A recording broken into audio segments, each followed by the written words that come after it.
Ideas of India के मंच पर इस वक्त हमारे साथ गोवा के मुख्यमंत्री मिस्टर प्रमोद सावंत हमारे साथ मौजूद हैं। सर, सबसे पहले तो एबीपी लाइव पर आपका बहुत बहुत स्वागत है। गोवा की अगर बात करें तो पूरे देश में गोवा की जो छवि है वो एक पार्टी प्लेस की है। दुनिया भर से लोग आते हैं, देश भर से लोग आते हैं और गोवा जाते हैं पार्टी करने के लिए हर ओकेजन पर। लेकिन वहीं दूसरी साइड अगर हम देखें गोवा की, तो बहुत सारी ऐसी खबरें आती हैं, बहुत सारी फिल्मों में हमने ऐसा देखा है कि गोवा में बहुत सारी ऐसी चीज़ें हो रही हैं जो कि हमारे सभ्यता में अच्छी नहीं मानी जाती है। एज अ सीएम आप इस छवि को चेंज करने के लिए क्या कुछ कर रहे हैं? बस मैं एक बात बताऊंगा कि गोवा बोला तो हमेशा के लिए सन सैंड सी के जी। यानी इसी तीन से जाना जाता था। हमने उसको स्पिरिचुअलिटी भी जोड़ी है, सन सैंड सी और स्पिरिचुअलिटी। स्पिरिचुअलिटी टूरिज्म में भी गोवा में शुरू हो जाए, टेम्पल टूरिज्म गोवा में शुरू हो जाए, इसीलिए वो स्टार्ट किया है। इसको ज्वाइन करके वेलनेस टूरिज्म, एडवेंचर टूरिज्म, इस तरह के डिफरेंट थिंग्स हमने गोवा में ऑलरेडी स्टार्ट कर चुके हैं। आपने बात की कि सिनेमा में या खास करके पिक्चर्स में जिस तरह का सीन दिखाते हैं उस तरह का एक्चुअल सीन तो गोवा में होता नहीं है।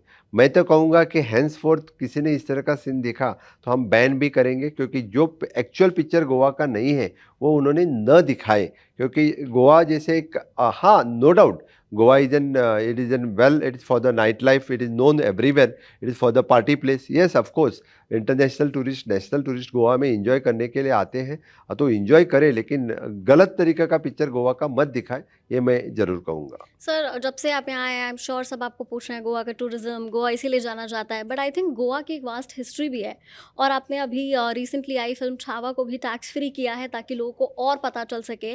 और आपने बात भी की, तो थोड़ा सा आप हाईलाइट करेंगे उस पॉइंट को जहाँ पर कैसे हम लोग जो जानते हैं वो पोर्टुगीज़ की हिस्ट्री जानते हैं, लेकिन आपने कुछ इंटरव्यूज़ में बताया भी कि कैसे शिवाजी का रोल वहाँ पर हम नहीं जानते हैं। थोड़ा सा आप उसके बारे में बताएं। जी हाँ, आपकी बात सही है। जब गोवा का इतिहास बताते थे लोग तो 450 साल गोवा का पोर्तुगीज़ का इतिहास ही हमेशा के लिए बताते आए हैं। हम्म, लेकिन 450 साल उन्होंने राज्य किया तो सिर्फ ओनली फॉर द 3 तालुकाज़ पे राज्य किया है। हम्म, बाकी तालुकाज़ पे तो छत्रपति शिवाजी महाराज का राज्य था, यानी शिवशाही थी वहाँ पे। छत्रपति शिवाजी महाराज के बाद संभाजी राजे, उनका वहाँ पे राज्य था। कंप्लीटली बाकी 8 तालुकाज़ पे शिवशाही वहाँ पे रही है approximately four more than Shivaji Maharaj के बाद संभाजी महाराज, संभाजी महाराज के बाद कुछ काल के लिए शाहू महाराज का भी वहाँ पे एडमिनिस्ट्रेशन रहा है। ये भी उसका इतिहास है। वहाँ के मंदिर जो पोर्तुगीज तोड़ रहे थे, जब धर्मांतरण कर रहे थे, तब छत्रपति शिवाजी महाराज ने वो धर्मांतरण रोकने का उनका आदेश उनको पीछे लगाने के लिए first time in the history of India, यानी ब्रिटिश ने खुद इस तरह का लिख के रखा है। क्योंकि पहली बार किसी हिंदू राजा ने पोर्तुगीज़ का उनका जो आदेश दिया था वो पीछे लेने के लिए भाग पड़ा, तो छत्रपति शिवाजी महाराज ने। और तब उन्होंने डायरेक्टली जो कन्वर्जन जो कर रहे थे वो बंद किया, जो टेम्पल डिस्ट्रक्शन कर रहे थे वो बंद किया। छत्रपति शिवाजी महाराज शिवकालीन उन्होंने जो टेम्पल वहाँ पे बनाया है सप्तकोटेश्वर, आज भी है वो, आज पुनः एक बार लोकार्पण करने का काम मेरे हाथ से हुआ, ये मेरे सौभाग्य है। इस तरह का पूरी गोवा की there is an rich history, कदमकालीन हिस्ट्री। इससे पहले तो अप्रॉक्सीमेटली मोर देन 11 जो ये राजे थे, उन्होंने कदमकालीन था, तालुका था, मौर्य थे, इन सभी से यानी उन्होंने वहाँ पे राज्य किया है फ्रॉम ईस्वी one two up to from 19th century तक। Coming back to the film, sir आपने फिल्म टैक्स फ्री कर दी, आपने खुद देखी कि नहीं? मैंने अभी तक देखी नहीं है, मुझे देखने के लिए नहीं मिला, लेकिन मैं ज़रूर देखूंगा, मैं विद इन दो सर, टू टू क्योंकि 3 टूरिज्म की बात हो रही थी तो टूरिज्म पे वापस आती हूँ। जब हम कोई भी चीज़ चेंज करने की कोशिश करते हैं कहीं पर भी, जिसमें से एक बहुत बड़ी चीज़ डेवलपमेंट भी है, तो वहाँ पर सस्टेनेबल डेवलपमेंट की बात भी करनी पड़ती है। तो गोवा क्योंकि ऐसा है, उसका ज्योग्राफिकल कंडीशन ऐसा है, तो क्या चीज़ें ध्यान में रखनी पड़ती हैं जब हम डेवलपमेंट की बात करते हैं कि हमें ज़्यादा डिस्टर्बेंसेस का सामना ना करना पड़े?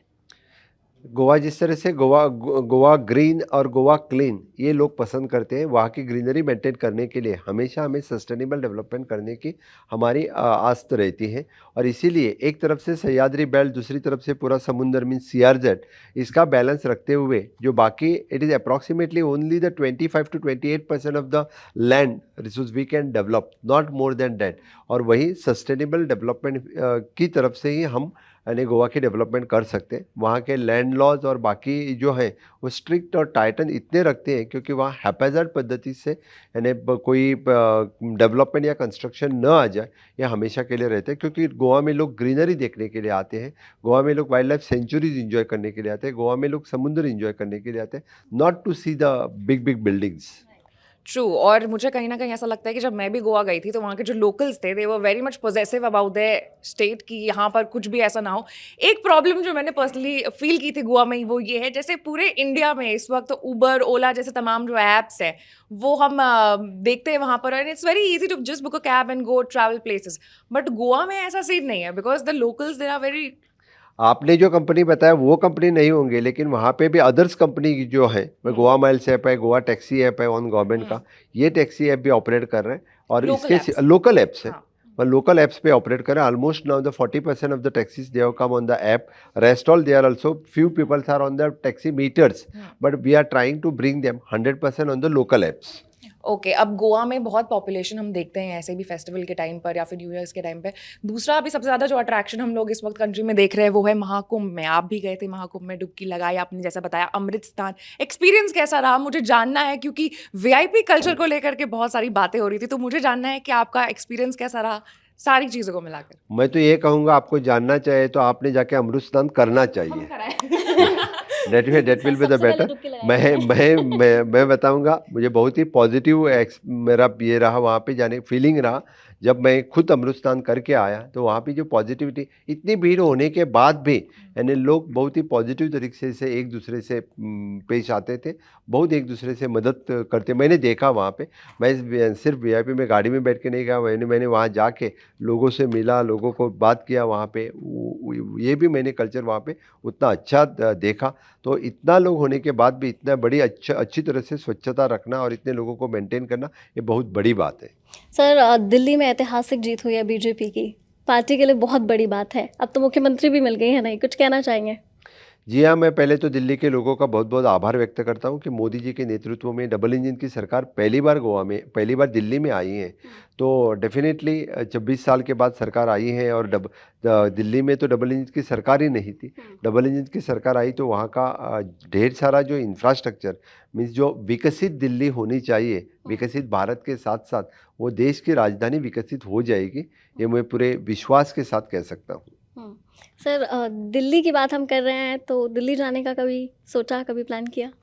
जी हाँ, बिल्कुल नहीं है, क्योंकि गोवा जैसे छोटे राज्य वाले यानी गोवा में रहना पसंद करते हैं। और मैं तो कहूँगा कि मैं गोवा में अभी तो यानी राजनीति में बहुत ही मैं कार्यकर्ता हूँ, I am not a big leader. तो फिर गोवा में रह के गोवा के लोगों के होने वाली बात हो गई। नहीं नहीं क्योंकि नहीं बीजेपी जितनी तारीफ करती है स्किल्ड सीएम की, आपका नाम तो सबसे ऊपर रखते हैं, तो you are just being modest. नहीं, मैं तो गोवा के लोगों की सेवा करने में मैं खुशी रखता हूँ। ठीक है सर, एक छोटा सा रैपिड फायर राउंड, आपसे फटाफट सवाल पूछेंगे, फटाफट जवाब देना है। Favourite Goa food? Fish curry rice. Favourite Goa में जाने वाली प्लेस जहाँ पे आप सबसे ज़्यादा जाना पसंद करते हैं? तामड़ी सुल्ला टेम्पल। ओके। फेवरेट फिल्म देखते हैं आप? फिल्म तो अभी देखी नहीं इन दिनों, लास्ट देखी थी कश्मीर फाइल्स। या गो टू पर्सन, कुछ भी कैसा भी मूड हो, एक इंसान से बात करके सारी प्रॉब्लम सॉल्व। सीएम मेरे बेटी के साथ ही बात करने के बाद I got so much relief. Beautiful.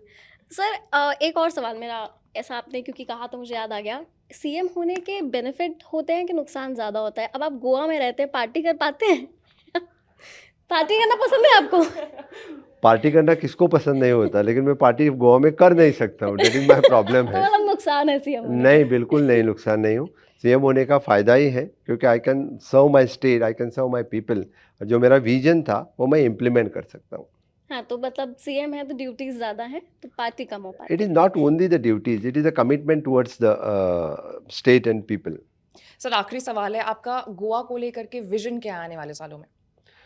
विकसित भारत 2047 माननीय मोदी जी का सपना है, तो विकसित गोवा 2037 में कंप्लीट करना, यही मेरा सपना है। तो डेफिनेटली वहाँ की इंफ्रास्ट्रक्चर डेवलपमेंट, वहाँ का ह्यूमन रिसोर्स डेवलपमेंट और वहाँ की सस्टेनेबल डेवलपमेंट वो कंप्लीट 2037 तक ही करना, क्योंकि बाकी देश तो 2047 तक बाकी सब कुछ कंप्लीट करेगा, हम 2037 तक कंप्लीट करेंगे, बस यही कहूँगा।